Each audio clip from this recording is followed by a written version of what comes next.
Եթե օրինակ նույն իրավիճակում ընդհանրապես արգելվում են կարճ շրջազգեստները, այն դեպքում, երբ որ կնոջը դա շատ դուր է գալի եւ իր հիմնարար գեղեցկանալու պահանջմունքներից է եւ դա լավագույնն է, որևիցե վատ բան այդտեղ չկա, եւ ինքը արգելում է կամ եթե ունի կարճ շրջազգեստներ, հավաքում է, այրում է, չգիտեմ, ինչ է անում, մի հատ էլ ծեծում է, ապտակում է, սա բնականաբար բռնություն է։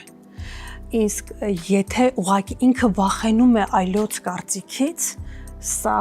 քայքայիչ կարծրատիպ է, քայքայիչ դիրքորոշում է, համոզմունք է, որի հիմքում որևիցե առողջ տարր ընկած չէ։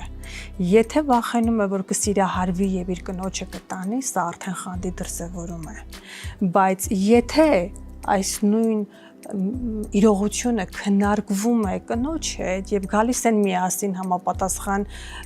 հայտարարի, թե ինչ պետք է արվի, ինչու է դա այդպես, երբեմն կինը կարողանում է բացատրել սրա դրդապատճառը, որն է, որ գեղեցիկ է եւ ամուսինը հասկանում է, ինքն էլ է գալի այն եզրահանգման, որ իսկապես որևիցե վատ բան չկա այստեղ, բնականաբար սա արդեն ստացված ներընտանեկան փոխհարաբերություններ են։ Իսկ եթե ոչ, մենք կրկին ունենում ենք ընտանեկան կոնֆլիկտային եւ դեստրուկտիվ փոխհարաբերություններ։